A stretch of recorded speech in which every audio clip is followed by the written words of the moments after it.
Hey, Jecka here. In today's video, I am answering a super common question. After someone buys my digital product, how do I send it to them?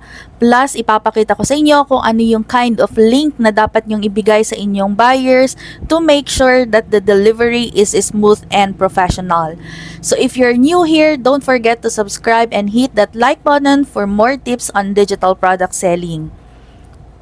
By the way, I am offering my Digital Profits community, wherein if you want to become a successful digital product seller, you can check the link in my bio, or you can email me if you have questions about digital profits. Okay, ang daming nagtatanong sa akin kung paano daw ba isi-send yung digital products dun sa buyers. And marami pa rin nako-confuse kung ano yung link na kailangan nilang isend sa mga buyers. So the answer to this question is it depends on the type of digital product na binibenta mo. Before we get into the how, let's make sure that you have prepared the right things. So number one, dapat yung digital product mo is in a final format already. It could be in a form of PDF. Example are ebooks, workbooks, printables, checklist. Ito yung mga non-editable versions. Pag JPEG naman or PNG, these are the photos, stickers, stock photos, mock-ups, etc. Meron din tayong tinatawag na zip. Ito naman if you are selling bundles or multi-file products like yung mga bundle kits, kids worksheets, etc. And links like for template links ng Canva, template link ng Notion, Google Sheets, etc. And the second thing na kailangan ninyong i-prepare is yung PDF access guide or the digital product download guide. So let me show you kung ano ba ang itsura nitong access guide or digital product download guide or yung madalas na tinatawag natin na thank you page. So this is an example of a thank you page. So ito yung ginagawa natin na user guide wherein ito yung nare-receive ng buyer natin in a PDF form. Wherein yung mga buttons dito are clickable. So when they click on this, mare-redirect sila dun sa link ng ating product. So example, if this is your product, you are selling an ebook example and gusto mong isend yung digital file or yung template link or the editable version ng ebook. So ang gagawin lang natin is you go to Canva, click on share, and then find the template link button here. Tapos you just have to create a template link, copy this one, and go back to your user guide. Tapos, ang gagawin natin is click on the text or element.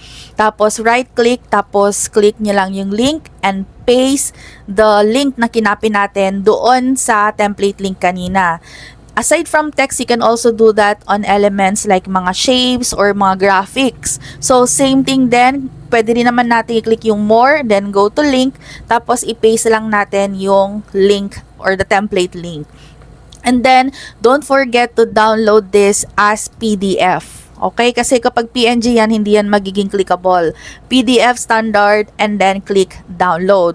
I will explain later on kung ano ba yung mga proper links na kailangan nating isend. Yes, I know there is an update in Canva na for pro users na lang yung template link. But in this video, I'm going to teach you or how to extract the link nitong ating products or ating design sa Canva, and then how are you going to share this to our buyers nang hindi nagagalaw yung original na design natin. Pag template link yung binigay natin sa buyers, hindi nila magagalaw tong ating original design. Instead, they will get their own copy. Now, I will show you kung ano yung makikita ng buyer pag once na nagbayad na sila ng product natin. So, ganito yung marireceive nila. What they are just going to do is to just click on download.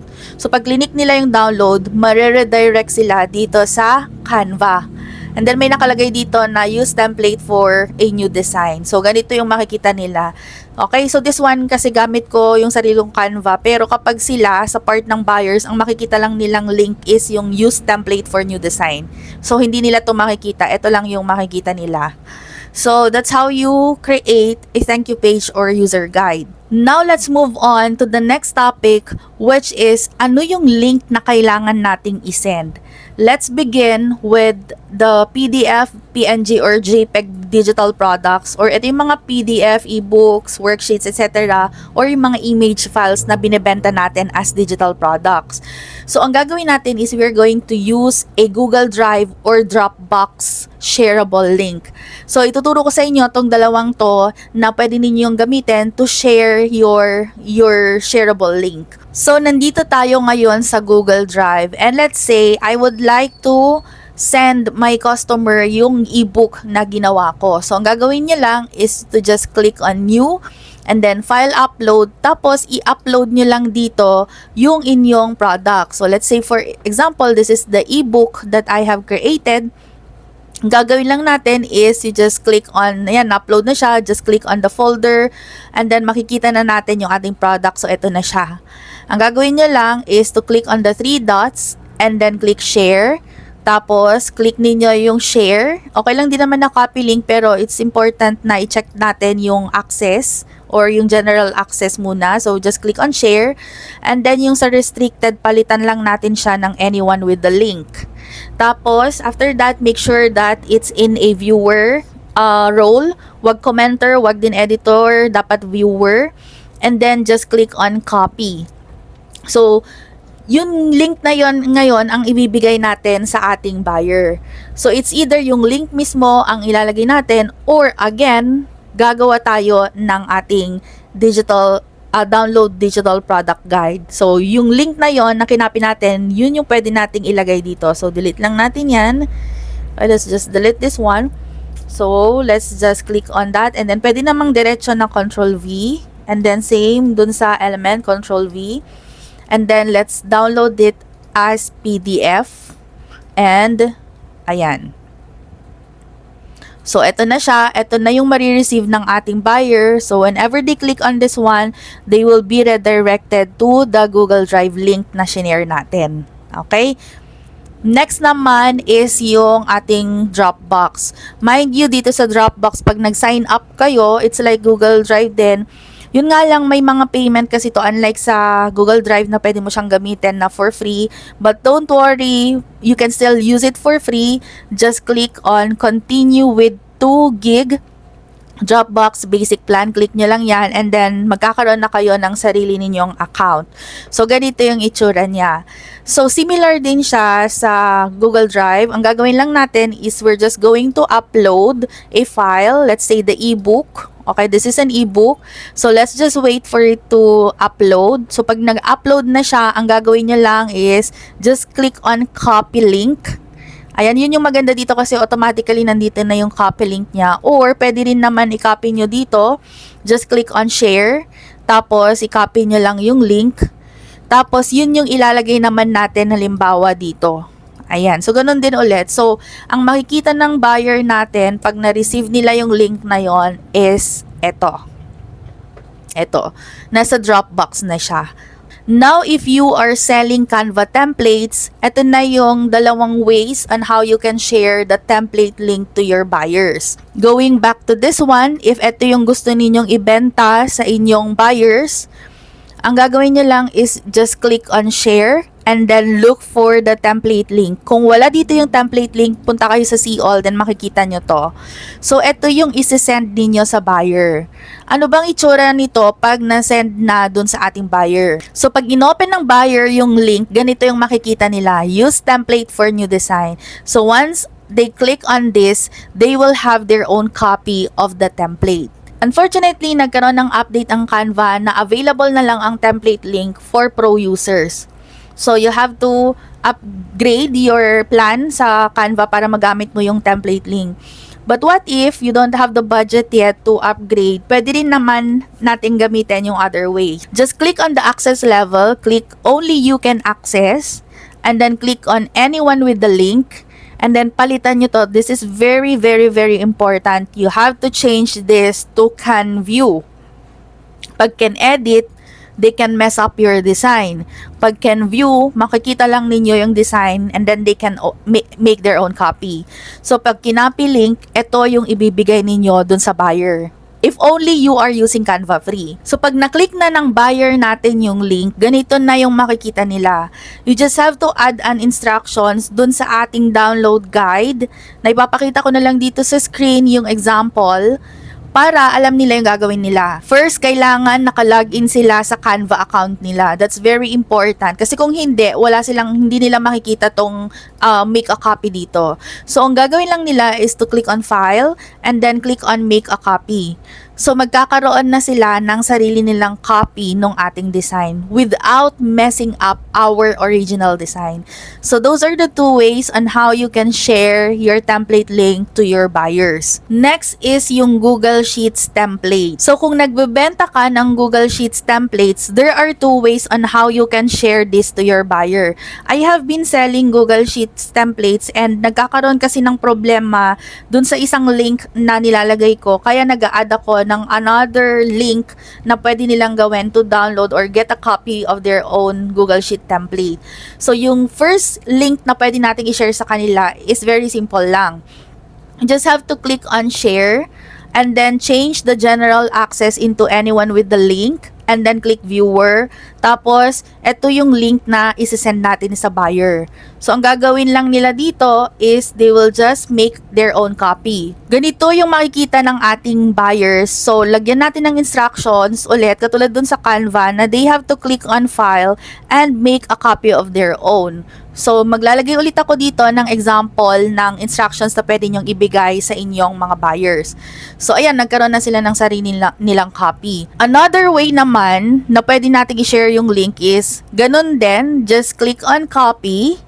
Tapos, i-paste lang natin dito, palitan natin yung edit hanggang sa last, palitan lang natin yan ng Word na copy, and then, ayan, copy natin yung link and then ito yung bibigay natin sa buyer. So, pag in-open nila yon, ganito naman yung makikita nila. They can simply click on the make a copy button and they will have their own copy na. Pag Notion templates naman, para din siyang katulad ng Canva and Google Sheets. So, if you're selling Notion templates, ganito lang yung gagawin ninyo. Just click on share and then go to publish. Tapos, make sure na nakatagal on itong duplicate as template. And then, click on the copy site link. Tapos, yun yung isi-send ninyo sa inyong buyers. And then, you just provide an instructions na kailangan nilang i-click yung duplicate button dito. Just click on that. And then, they have to sign up for their account. Or kung may account na sila sa Notion, in lang nila. And then, they will have their own copy of the Notion template. Next naman ay yung mga courses or email sequences. This is an example of my course using Systeme.io. So, ang gagawin lang natin dito is kailangan nating gumawa ng ating sales funnel para dun mag-check out yung ating mga buyers, and then once they pay through the sales funnel, they will immediately get an access to our course inside the Systeme.io. But I will just create a separate video about Systeme.io, but if you want to have a more detailed explanation about how to create a sales page or sales funnel, almost everything about Systeme.io, I have included this inside my Digital Profits community. And then, if you're selling product bundles, or ito yung mga products na more than one yung laman ng ating listing, we can use yung zip file na tinatawag. So, I have it here sa aking computer. Naka-download na lahat yung aking PDF na binebenta or yung mga ebooks na binebenta. Ang gagawin lang natin para hindi masyadong marami yung files na ina-upload natin, ang gagawin lang natin is to just highlight all the products. And then it can also work sa mga MacBooks and Windows, laptop or computer. Highlight nyo lang yung mga products natin and then right-click, tapos click on compress. So, magkakaroon tayo ng archive.zip dito. So, palitan lang natin yung name. Let's say, ebooks 2025. So, example lang yan. So, ito yung isi-send natin sa mga buyers. Para pag clinic ng buyers natin yan, Ganito yung makikita nila. So, sa isang folder, nandito na lahat yung ebooks. Next step is where to sell them. There are two ways kung paano natin pwedeng ibenta yung digital products. First is manual sending. So, pwedeng mag-message sa'yo directly yung buyers. Tapos, after they pay, they will send the receipt. And then, you can either send them the product through the messaging app or pwedeng mong isend through the email. Second way is using a marketplace. So, I will explain with you paano natin i-upload yung ating mga digital products sa Etsy, Raket, Gumroad, and Coffee. For the rest, maybe I can just create a separate video about this. So, paano ba natin to i-upload sa Etsy? If you're selling on Etsy, you just go and scroll sa baba, digital files. Dito natin yan i-upload. Remember, sa Etsy, you can upload up to 5 files here. So, pwede tayong mag-upload ng PDF. Okay, so i-upload natin yung ating product guide. And then another option is pwede nating i-download yung zip file. So, ito, click lang natin yan. And then, ayan. So, ma-upload na siya and then just click publish. Sa Raket PH naman, since April 26, 2025, hindi tayo pwedeng mag-edit ng product sa Raket PH. Pero ipapakita ko sa inyo kung saan nyo siya i-upload just in case okay na siya sa June 1. So, you can upload or put here yung link, template link. So, kung bibenta kayo ng Canva, ito, copy nyo lang yung link. Tapos, i-paste nyo lang dito. Or, kung mag-upload kayo ng file, pwede naman, yung i-upload nyo dito is yung download user guide na ginawa natin kanina. If you're selling on Gumroad naman, ang gagawin nyo lang is, lagyan nyo lang ng name dito, let's say product name, and then digital product, just choose digital product, and then price it, let's say 10. Tapos, in-next lang natin. Tapos, so we will be redirected to the product name. So, lalagay nyo lang dito yung description, lahat ng gusto ninyong makita ng buyers.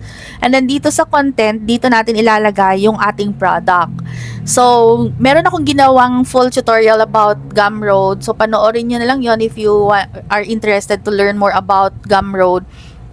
Pero, ipapakita ko sa inyo yung different ways on how you can upload your product dito sa Gumroad. First way is you can upload yung ginawa natin na PDF na thank you page. You can upload it here. The other way is pwede kayong maglagay ng link directly dito. Access Canva template here. Pwede naman, just have to highlight the word here, tapos maglagay lang tayo ng link. Tapos, kung ano yung link, template link, yun yung ilalagay natin dito. So, enter, then add link. Para pag clinic nila to, ma-redirect sila dun sa Canva template. Or, pwede rin tayong mag-add ng zip. Okay, so ang gagawin lang, or sa Dropbox, yung kanina. Okay, so gagawin lang natin, pwede nating i-upload yan, zip file. And then, ayan. Kung maraming products this is for those who are offering bundles. And then, ang gagawin lang ng buyer natin, pag nagbayad sila sa Gumroad, ito yung makikita nila. So, they will just click on download para magkaroon sila ng sarili nilang copy. And then, another is dito sa coffee, which I will create a video about this one. So, ang gagawin lang natin is, we are just going to create a product, write the description, images, etc. So, ilalagay natin yung ating product dito sa assets.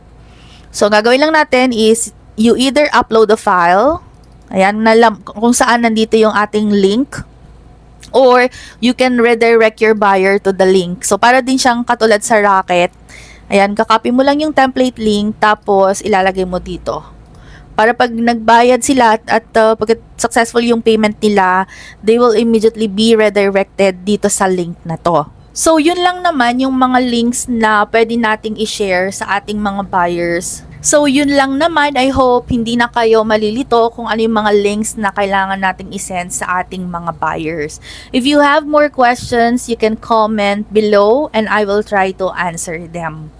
So, yun lang.